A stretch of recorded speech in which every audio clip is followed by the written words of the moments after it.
people.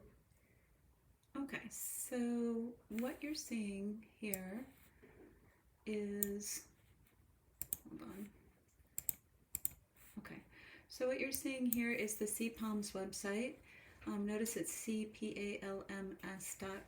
It's a Florida website that has all the different subjects available in it, even dance. So it's got language arts, it's got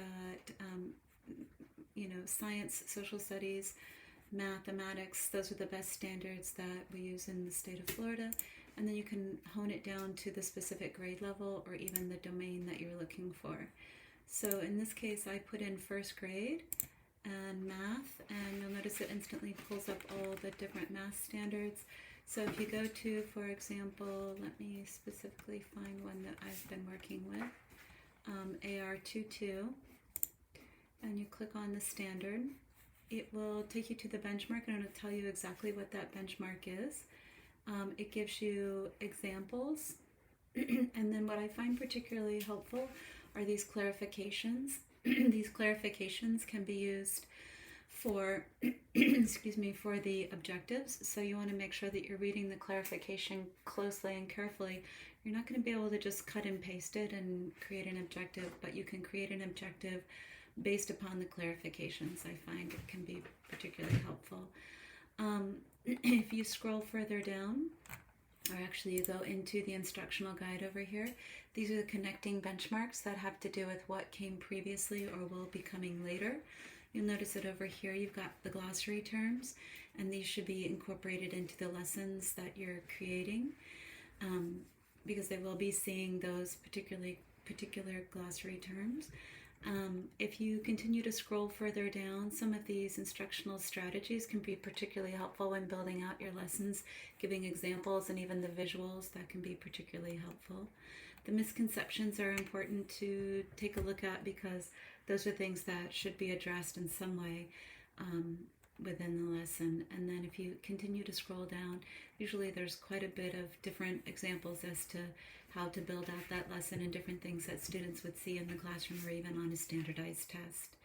If you continue to scroll further down, they're not always the same, but often they do have these different instructional items, and these can be used to create your assessment of that particular lesson. So they can be really helpful in giving you some ideas for what would be proper assessment questions.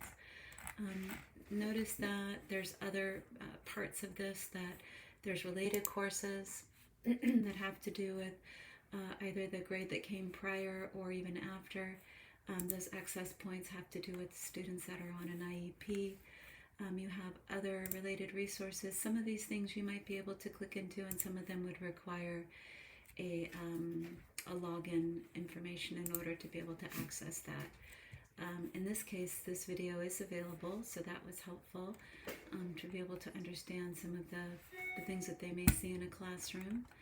Let me go back. Some of the other student resources, these are assessments. So, for example, this can give you a great idea as to word problem assessments.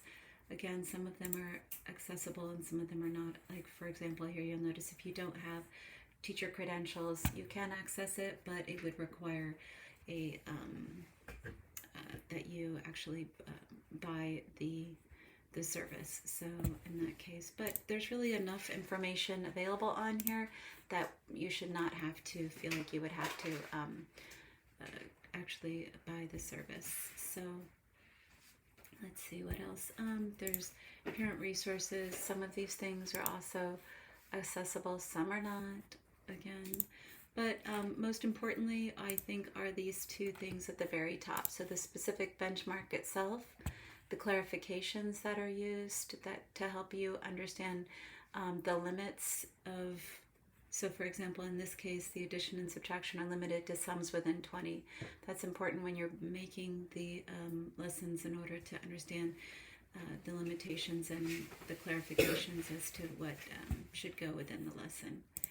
And then this instructional guide on the left that gives all kinds of wonderful examples here.